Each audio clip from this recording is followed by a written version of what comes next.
English-born Elizabeth Postle, better known as Betty, I think, spent most of her life as a nurse.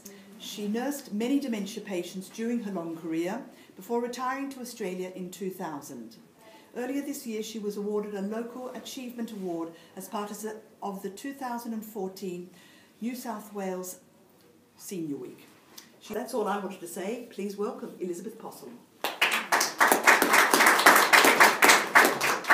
I'd like to welcome you all today. I'd like to thank you all for coming. And would you like to just say how many have got experience with Alzheimer's or dementia problems? A lot of people here today. Yes. Anybody caring on a 24-hour basis? Well, I think we should give you all that.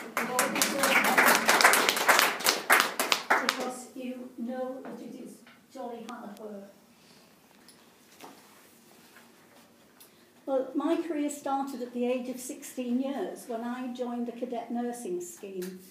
I remember I was at school one day and the matron of the Southend General Hospital came along and she talked to us and said she was starting this new scheme for nurses at 16 years. So my friend and I thought this was a good idea, so we went and we saw her, and within 6 weeks, from the northeast of England, I was on the coach going down to the Southend on Sea. I didn't know anyone there. How my mother coped. I look at my granddaughter now and I think, could I have waved her off to the other end of the country when she was 16? But we were spoiled, we were cared for, we were looked after, and it was a wonderful course.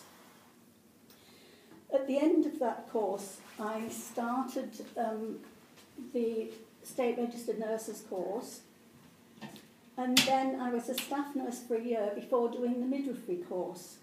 And I did my training at Middlesbrough, which was in a very poor area of the northeast of England. Everybody knows the Borough football team. Well, part of the area where I did my midwifery is now all pulled down. And so I watched the programme Call the Midwife. Does anybody watch it? Yes. And I wonder where all those years have gone, because that was me in the late 50s doing the midwifery course. I then had a family move to Cheshire when my second child, Andrew, was born. Leslie was born and I was doing my midwifery finals at Newcastle. And when I was taking all my midwifery finals, she always says that she started her academic career early because I was pregnant with her at the time. So we moved to Cheshire and I got a job as a sister in the sick bay of the David Lewis Centre for Epilepsy. And of course, even in the centre there were a lot of people who'd had brain damage over the years from their attacks. And so they were working in the sick bay. I was involved then with dementia patients too. I worked there for a full year, 3 days a week, and then I moved to the beautiful Cambridge, the city of university fame. And I joined the nursing agency there, and I worked for 5 very interesting years. And I worked in private homes, in hospitals, in doctors' surgeries, in school sick bays, or on the wards, anywhere where they needed me. And I worked part-time shifts or at weekends when my husband was at home. And I had some very interesting jobs, because I remember I was driving on the outskirts of Cambridge and I had to go with some cattle grids, and there's this huge stately home. So I rang the bell and the butler let me in, and I was taken upstairs, and I was looking after this elderly gentleman. And he had to shave him. Well, I'm used to shaving gentlemen with safety razors, but he had the old-fashioned razors that you had to sort of sharpen on the leather. And he had each day marked, so he had Monday, Tuesday, Wednesday, Thursday, and you had to use which day. If it was Wednesday, he insisted on using Wednesday, so that was quite an experience. And then I had to look after a little old man in the colleges. He'd been an emeritus professor of English at Cambridge. And I used to get him up and get him showered and give him all his medication. And then at about 5 to 12, before his lunch came, he liked to get back into bed, drink his sherry. He insisted I had this small glass of sherry, and he insisted that I read Thomas Hardy to him. So that was quite an experience, really. So it was a very interesting 5 years.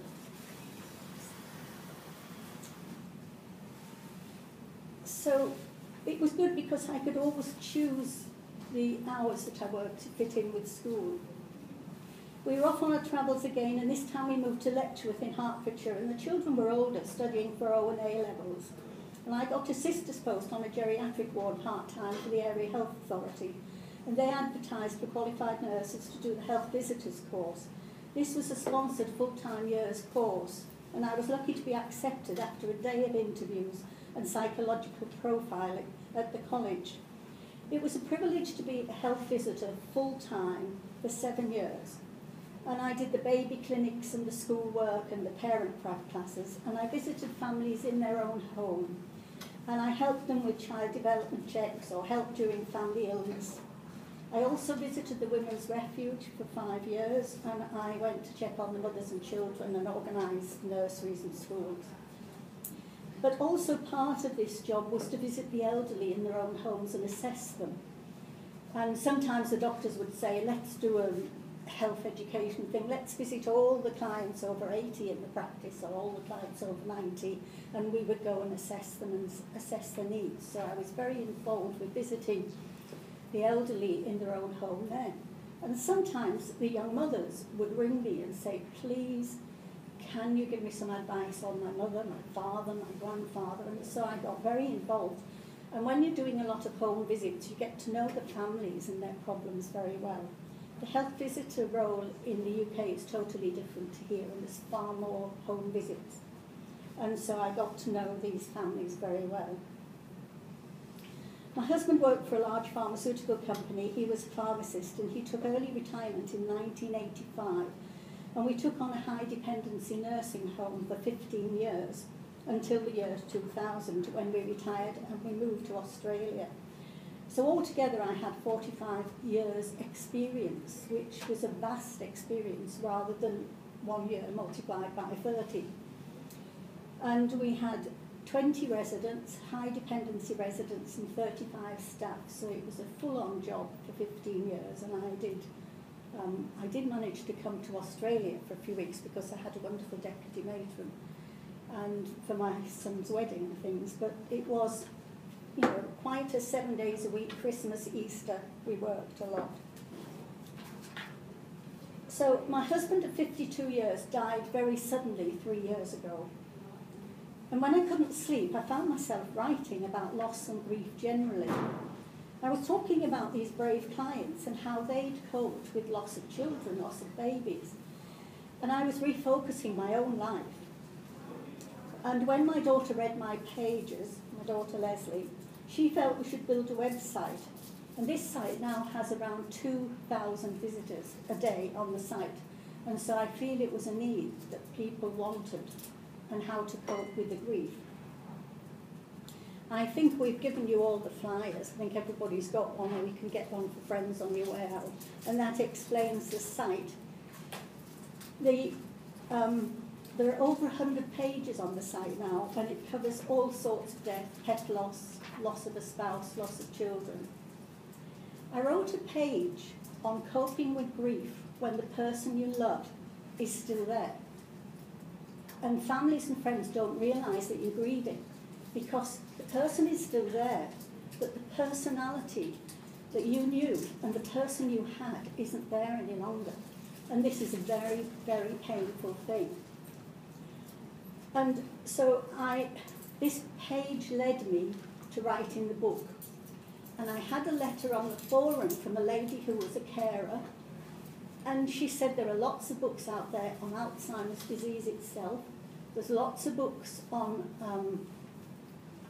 what the patients need, but there was nothing out there for her, and she felt isolated and a bit lost.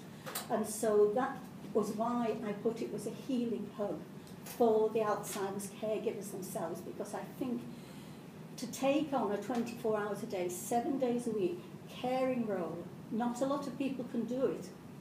And those that feel they need a break feel guilty, and that is silly because a lot of people cannot do it.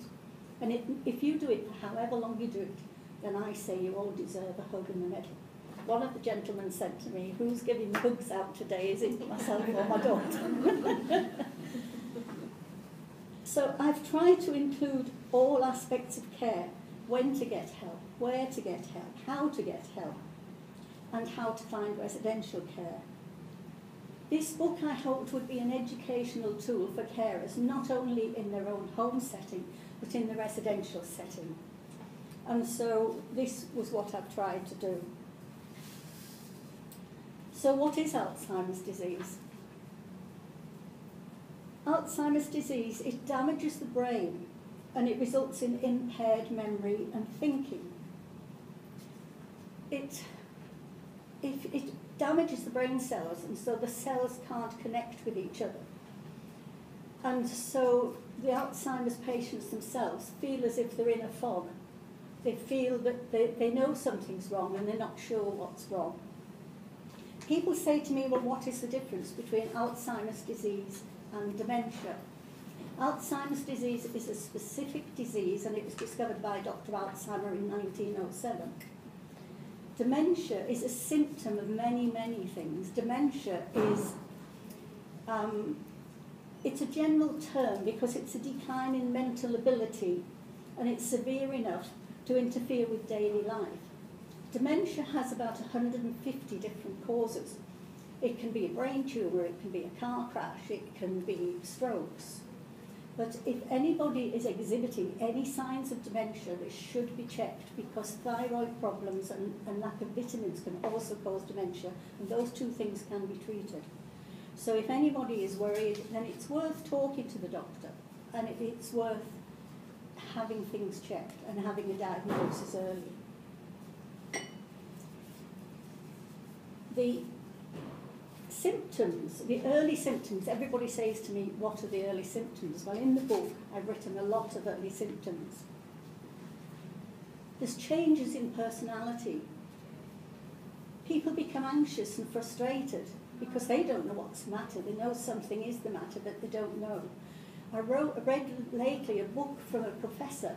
She was young. She had the younger familial Alzheimer's, and she'd gone jogging one morning. She stopped, and then she thought, I've no idea how to get home again. And then she realised that something was wrong. You become depressed, becoming sleepier and just sitting about. You know, the man will go home from work and there's his wife sitting there. How are you doing? I'm fine, thank you. And there's no tea cooked, no work done. And her whole routine and organisation skills have just gone. Forgetting words and names. We all do that. But this is forgetting your partner's name or forgetting children, and that is quite, you know, an important thing. I was reading last week an article by a woman who is caring for her second husband. He was married, they've been married for 15 years, and he keeps asking, when is Carol coming home? And Carol was his first wife, and he's totally forgotten the years that they had together, and she's written about it and she's still caring. I mean, that must be a very, very brave thing to do and very courageous. There's the inability to shop.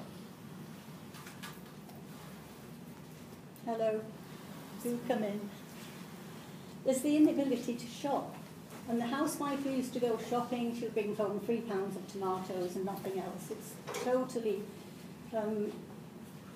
inappropriate things, and there's not enough food in the house.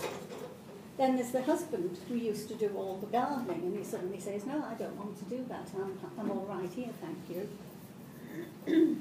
No longer understanding money is a huge thing. And I had a dear friend who went to the hairdressers in the village, and she started when she was 42. And she had her hair done, and she didn't know how to pay, so she handed the purse over for the hairdresser to get the money out of the purse. Her ability to use finances had totally gone. And of course the hairdresser got in touch with the husband and started bells ringing. Becoming extravagant. The person who didn't spend much is suddenly, you know, going out, oh, I have that and I'll buy that.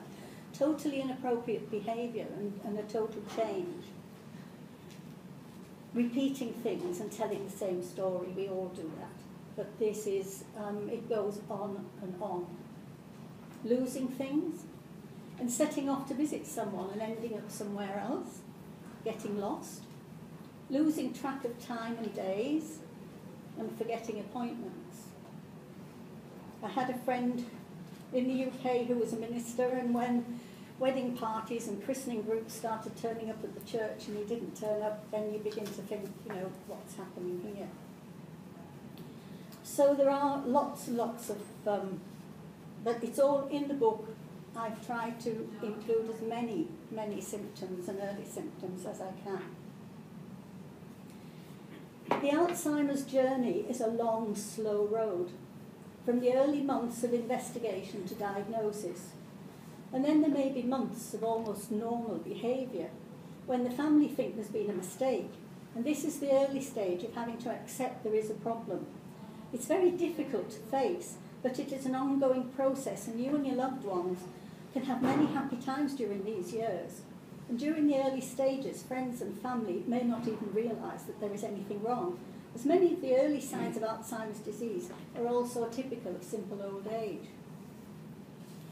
Families can cope with early Alzheimer's symptoms at home for many years with psychiatric care teams giving help and support. And as long as clothes are put out for them, food is prepared for them, they can wash and feed and dress themselves for a long time.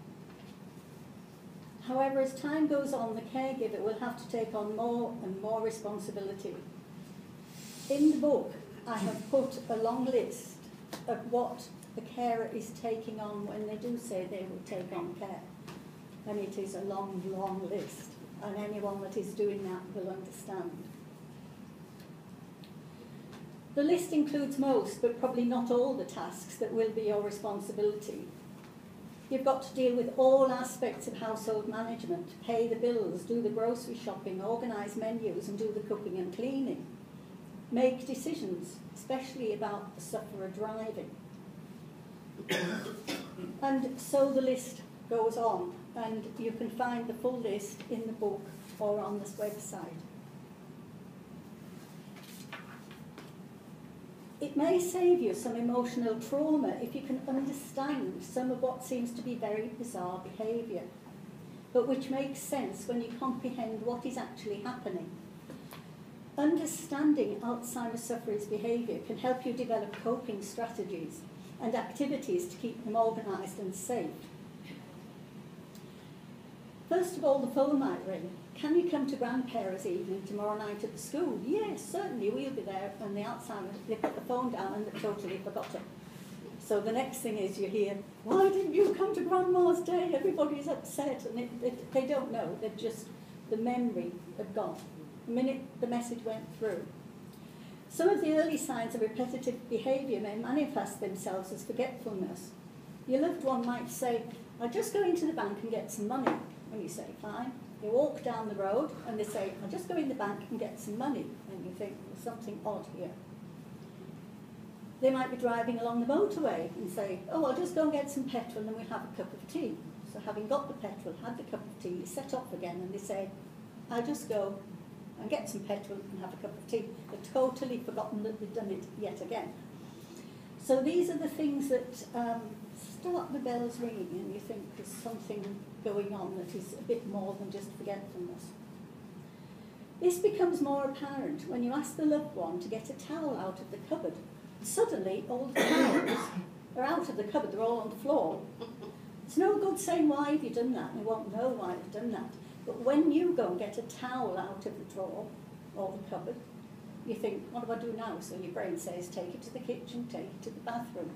But their brain cells are not passing on messages, so it's a bit like a record getting stuck. If you then say to them, well, can you put that towel back in the cupboard, you'd probably get the cupboard filled up again. If you go to the kitchen and find that cups are all out, he might have gone in or she might have gone in for a cup. And then everything's out on the table because they're forgetting what to do with the cup. And it's just this repetitive, get the cups out. It's the same with putting clothes on. Can you put your cardigan on? It's cold. And you might go and there's 4 cardigans on because they've forgotten to stop. And one of the bizarre bits is if you come in from a walk and you say, can you take your coat off? And you turn around and they're suddenly standing there naked. Because they've just continued taking the clothes off. And so if you understand why, then you're ready to put them onto different tasks and to organise the next activity. And it's a bit like having a baby and you know what to expect and you understand the behaviour, it's much easier. It's very difficult, but there's no good saying, why did you do that? Because they don't know, and they don't know they've done anything wrong. So, where have we got to? So if you understand why they're doing these behaviours, it's easier to cope. You've got to be one step ahead.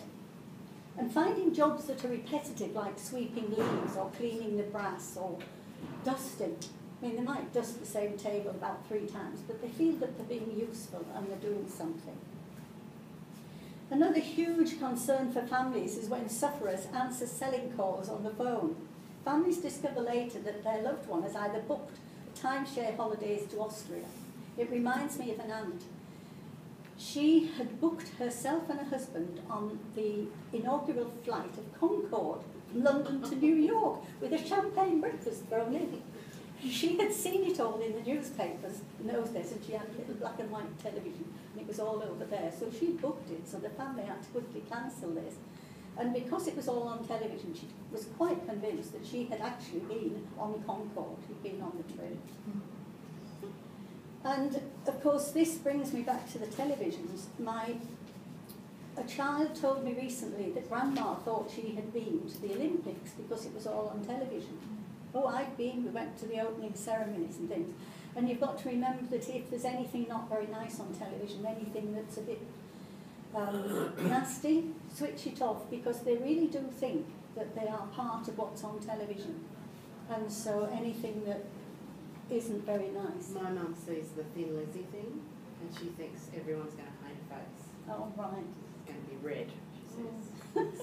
Where did I get that from? Anyway, she keeps seeing that ad, and it terrifies her. Yeah, Yeah. oh dear. I know.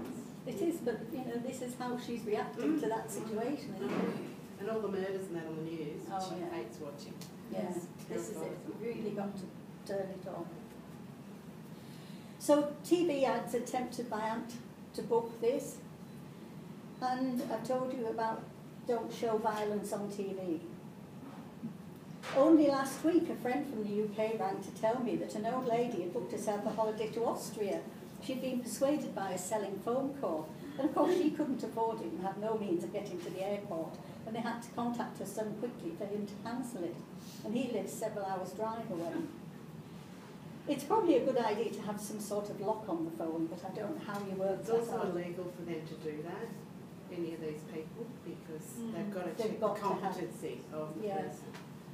So it is difficult, isn't it? It's in like the fine print, anklets. The police can put navigational anklets on, but then there's a moral dilemma there of whether you're, you know, taking away their worries.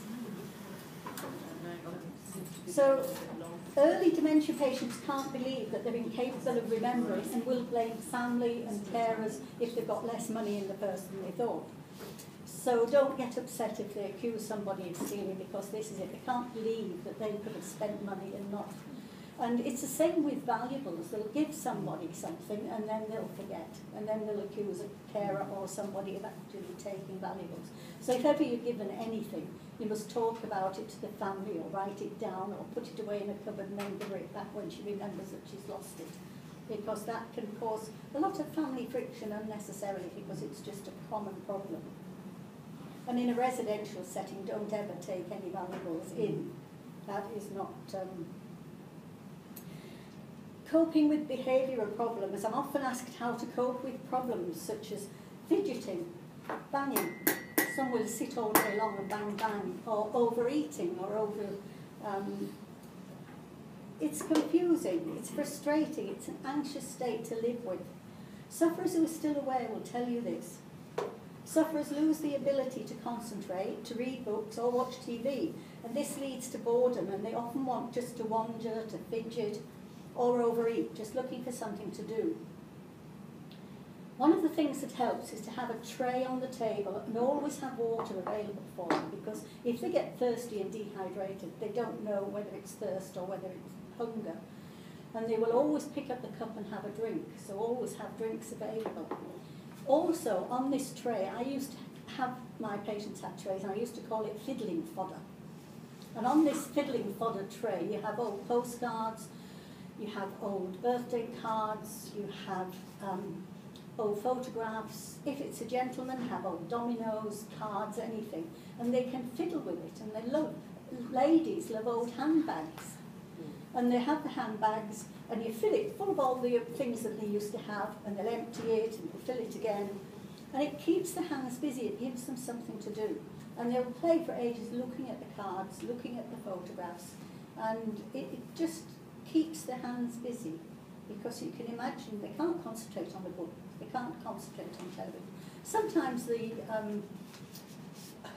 library, what do you call it, the audio books, they're quite good for a while, but they soon lose concentration, but they need to have something to fiddle with. And in the book I've put a whole chapter on activities and, you know, how to keep them occupied. Can I just interrupt for a second? Yes, when you were saying about the fiddling fodder, or whatever you call it, is it a good idea to have things that personally mean something to them, or did mean something to them? Or sometimes. does it matter that it might be completely foreign, new things? I think sometimes if they've got old photographs of the family and old photographs, because it sometimes triggers cells that are not damaged. And sometimes they can see an old photograph of the sister, because often, I don't know whether your mum thinks you're her sister or her mother, or sometimes see photographs of their relatives who were in the younger days. There might be just some cells there that remind them. Or the first car they had. They're also got, you know, used to be a carpenter or something, a nail or a piece of wood or something they can shuffle around. Not necessarily, not the dangerous stuff, but a screw or something. Yeah. Smell the wood or whatever. So I have put a whole chapter on the senses, the smell and the sight and hearing and you know, but there's so much in there for me to talk about today, so I've had to pick out. So if you want to ask me any questions that I haven't covered, please do ask. I wrote the book for the carers to give practical advice and support. Well, you do a very difficult job, which is not a lot of people are capable of doing. Remember, it's not the loved one being difficult, it is the dementia, it's the disease that is causing the problems. And never feel guilty. We can only do our best, and for how long you may manage to care, you deserve a medal for coping for as long as you are. Get priority, get help, get respite care, because if you are the full-time carer, if you go downhill, there's no one left to do the care, so you've really got to look after yourself. There are 4 major reasons why carers feel they can't cope anymore. One is aggression. Never argue, always agree, because they've lost their rationale for debating. They haven't got that ability anymore. Always agree. It can be the most stupid thing, just agree. And what you do, I mean, if it's a tall man or a very angry woman, it's a bit different from a 2-year-old toddler that you can pick up and take away. But always agree. If they're saying, I think that's terrible, I think that's bad, you say, I agree with you. Come and let's have a cup of tea and talk about it. And by the time you've taken them off and you've sat them down, and you made the tea, they've forgotten about it. I had a friend who took his wife on a cruise, and she was in the room and she said, I'm going to sort out the purser's office, I'm going to... She couldn't know what it was that she was at about. So she gets in the corridor, she's walking along. He waits until, you know how long those corridors are. She gets to the end of the corridor, and he catches up with her and he says, oh, we were going to have a walk on the deck and we were going to have a cuppa, weren't we? And she says, yes, and it's forgotten. If you start to argue with them, you're in for a long... It's unnecessary. Never do it. Just agree.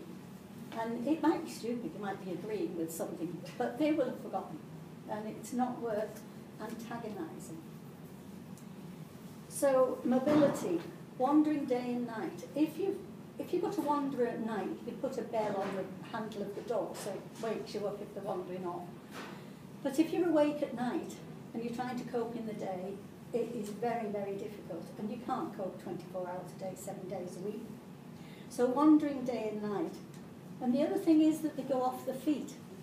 That's the other mobility problem, because if you can't get them out of the chair onto a wheelchair, or you've got to get them out of the walking slowly and you've got to try and get them on and off the toilet, I mean, there are lots of aids, but it's difficult, and a lot of the carers, whether the husbands or wives, are elderly themselves, and it is very difficult. Incontinence is the other thing. There are lots of incontinence aids, but leaks do happen. And if you've got an elderly person caring and it's winter and you've got a lot of extra washing, incontinence in the home is a problem. Falls. If somebody falls and you can't pick them up off the floor, there's a limit to how many times you can send for the ambulance or the fire brigade to actually say, can you come and pick Grandad, Grandma up off the floor, because they can't do it. So those are the four major things. And a lot of people still feel guilty. They've put up with all these things and they've coped and they still feel guilty. And really, it's don't. Because you've just got to say to yourself that you need some quality of life too. I have a wonderful goddaughter who was 47 when she was diagnosed with MS. And she was a teacher of handicapped children, and she's now in a wheelchair herself. And she has written a wonderful article on the grief side about loss of health. And she made this quote, and I think it's the most wonderful quote which we should all think about. Everything is going to be okay, but only when your definition of okay is redefined. And I think it's an absolute wonderful quote. And anyone that's got a member of the family or a friend who has got a chronic illness, that is what you've got to be thinking. Everything is going to be okay, but only when your definition of okay is going to be redefined. And we're all going to have days when life goes on nicely and we're all coping. We're coping with the problems that we get and we face. But I think we've all got every day to look at this, our definition of fine. We've put examples of further reading on the site from Alzheimer's sufferers or carers. I told you about the lady professor who was jogging and then she thought, where am I? How am I going to get home? And then there was the lady whose husband. Everybody has got problems when they're caring. Being a carer is not easy, but we cope because we love them. And we cope because that's what we would like to feel that they would have done for us. And if it's parents, they've looked after us for years, so we feel that we now owe it to them to look after them. But it's your life too. And I think one of the things I talked about earlier was the fact that you were grieving. And grief is anticipatory grief. You're grieving because you've lost the person that was there and you're looking for the future. And a lot of the symptoms you're having, you're feeling weepy, you're feeling tired, you're feeling low, is all grief, because there are lots of types of grief. Now Leslie's going to talk to you about how to get the book and how to get onto the site. I don't know, has everybody got computers? So I know a lot of people unfortunately haven't, but Leslie's going to talk for a few minutes and then I will, and Leslie, by the way, was the editor. She did all the work. I did the writing, but she did all the work. Well, I just thought I'd give Mum sort of, a 2-minute break from talking before she answers your questions, and just tell you a little bit about the website and the book and how to get hold of them and how to tell your friends about them. You've got these leaflets on your chair. There's lots more there that you can pick up and take to your neighbours and your friends and things. The website is called griefandsympathy.com, so you just type that into your browser, or you get your teenage relative to do it for you. I know when we have trouble with computers, we ring up the teenagers and the children, and they always solve the problem immediately. So the grief site covers all different kinds of grief. As you probably, there's a few of them written on the back here, but Alzheimer's is one. Divorce and separation. There's all kinds of grief that people don't realise you're suffering from grief if you're separated or divorced, or lots of different things. Pet loss. Anyway, that's the grief site. The book is available on the site in 3 different formats. PDF, which you can download immediately to your computer. Kindle, If you've got a Kindle reader, you can download onto Kindle, but anybody can get Kindle for free on any computer. All you do is Google Kindle for PC and you can download it for free. So you can get it easily that way too. Or you can get the paperback. You can buy the paperback from us, or you can get it online, but if you buy it in paperback form, it will take a couple of weeks to get to you because it's being posted out from America, right, because it's printed there. On the back, it tells you a couple of things about the website. There is a bereavement forum on the website where you can ask questions. You don't have to have had a bereavement. You can be caring for someone. You can have any situation you like. You can ask us a question on there, and we'll answer the questions, and also other people can come on and also answer and comment and have a discussion. That can also happen on our Facebook page, which is on here, so you can come and like the Facebook page, and then you'll be able to see any of the articles that we share about grief and about Alzheimer's, and you'll find out about any of the new pages that we write on the website, because we're still adding more and more new pages and welcoming guest writers to put new material on the site as well. So it's constantly growing. So those are all the ways that you can keep in touch with us and keep up with the information. One last thing, on the website there is a sign-up form so that you can sign up and get our newsletter sent out to you. All right? Theoretically it should come out about once a month, although it doesn't always happen. And if you sign up, you get this free thing which you can print out and put on your fridge, and it helps you to cope with grief. It's a lot of sort of positive ways to cope with grief, and it's a great thing to print out and give to a friend if they've had a loss in the family or something. So all you've got to do is put your email in there, and you get this to print out, and you get a newsletter as well. So we have created a few greetings cards, thank you cards, sympathy cards, blank cards, even pet loss starring my dog, which we sell to help us to continue with the site, because obviously there are expenses related to the website, and so we're selling a few of those today. They're also available to buy online through the website. So, okay, so perhaps Mum's had a break now and can answer any questions. Anybody like to ask questions? Anything? Yes? It's not really directed for me. However, it's my son's girlfriend's father has early onset dementia. It was diagnosed when he was 50, and he's about 62 now. But they're grappling with the question of when do they decide that he really needs to go into a nursing home.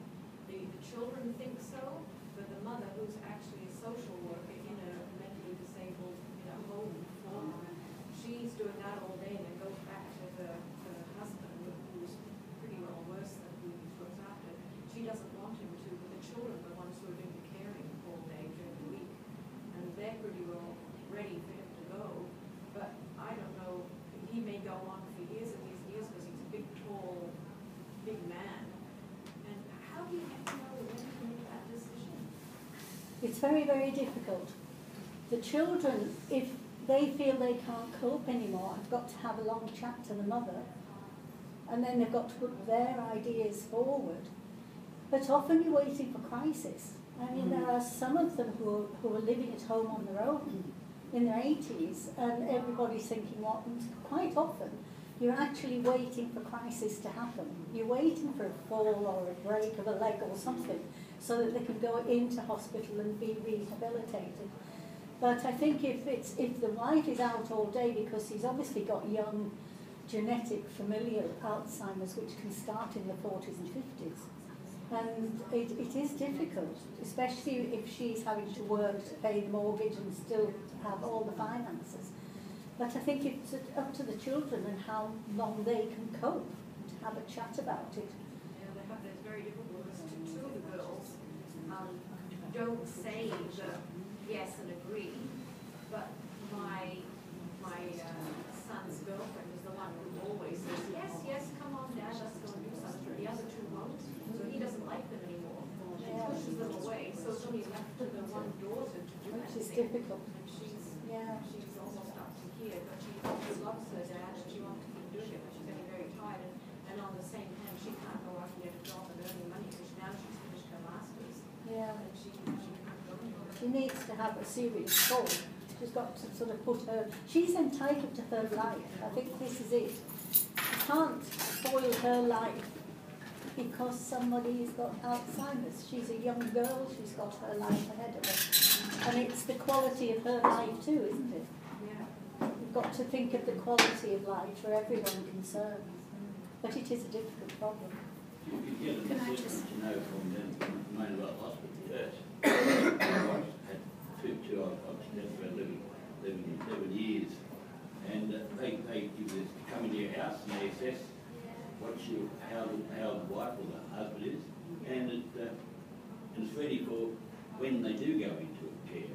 It's all written down there for you to go ahead with it. Yeah. Can I just say, in answer to the lady's question, I run a carers group and I find a lot of carers, everybody's different. Most of them seem to know when the time's come, but for those that don't, quite often they use the respite that's available to them, which is 63 days a year. They quite often start with respite to see how their loved one copes and how they will cope, and sometimes they realise it's time when they've done that. But they're not, you know, they feel all right because they know that they can bring them home if they really need to. Yes, I've talked about respite in here and how. Yeah, I was a bit late, so I'm sorry. Yeah, that's all right. I got but caught I think, I mean, I couldn't talk about everything that's in the book, but it's a difficult one, and sometimes I think it's difficult because the carers want to have some respite, and the sufferer says, "Oh, I can stay at home on my own. I don't need this," and you've got to really work hard at saying, well, I need to go in for surgery or I need to go in for something. So you've got to go just while whatever, it might be a holiday they need, but they need a break.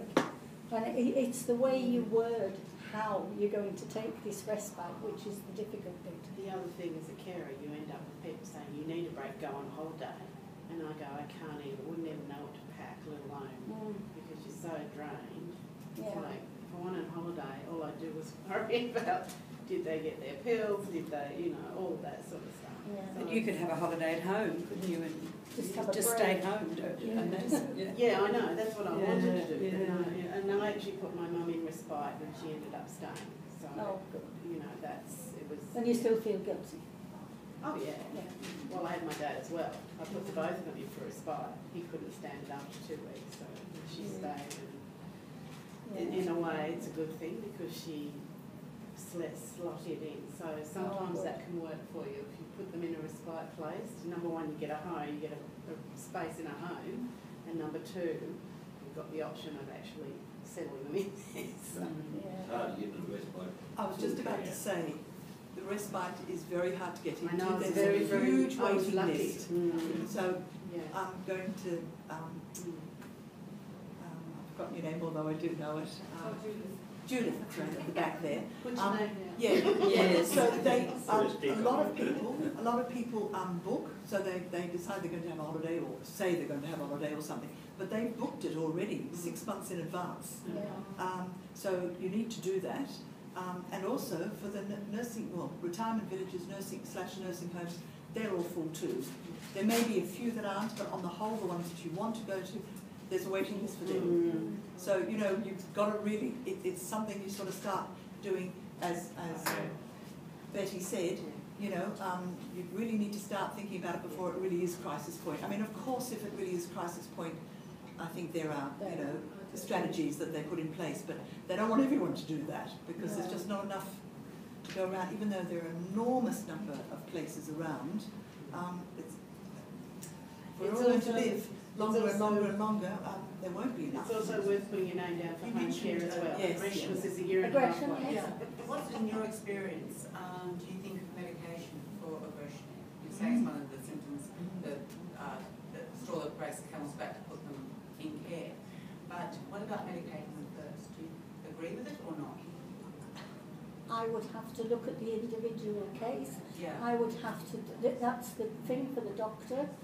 No, I'm just But thinking what a lot of medication and a lot of sleeping pills and things like that, they might, if you give somebody a sleeping pill at 10 o'clock, they're awake again at 2 o'clock and they're wandering again. So a lot of these things are not really effective. And if you've got somebody whose mobility is poor and you give them some drugs, then they're going to have more falls, Yes. they're going to be waking up So and it thinking... causes more problems. So it causes more problems. You've really, really got to think seriously about that. Go to your doctor, you don't give her the right medication, because my wife was aggressive, and she's not a zombie now, but she just likes takes it. You can do it daily at night time, there's no problem. Yeah, taking it at night time, yes. Yeah. So it isn't none of it is an easy problem, and I think it is ongoing. It is long at first. You can get for months and months, and you can take them to the cinema. You can go out, visit family and friends, and then it changes. It's a long, slow road, as I said. It isn't easy, and quite often they don't actually die of Alzheimer's. They die of something else, totally different. And of course, they're often elderly, so they've often got other. Or the problems are the high blood pressure or high cholesterol or diabetes. They've often got a lot of other problems, and then they're on all these medications anyway. So it is difficult. But I think the aggression, if you try to go with them with this aggression, it's like having a toddler that's having a tantrum, isn't it? It's a bit scary when it's a grown person, but it's still, I used to always look at it, and they say, matron, will you come? And I'd walk in and say, yeah, what's the matter? And within minutes, whether it was because I was matron going in, they were fine. But I think it is a question of agreeing with them all the time. So I must say, with the thyroid thing, my mother had that too. She was told she had dementia, but it was she had a goiter, and they're the same similar symptoms of fogginess of the brain and all those symptoms, which no one seemed to pick up but me. Oh dear. Well, you're near to them all the time, aren't you? You always used to say... No, she had a lump on her neck. I kept saying she's got a lump on her neck. Sorry if you've said this before. Are we able to buy the book today? Yes. I would like to buy the book for a friend. Is that Yes, that's fine. Yes, we brought some with us today. So, well, thank you all for coming. I hope you found it useful. Thank you. And I have said that if any of my writing helped anyone, it certainly helped me to cope with my loss, and I was obviously refocusing my life. And I've had a lot of excellent feedback, and if I've helped anybody, then waking up at night, the family used to say, this woman comes in the night and writes. Thank you all.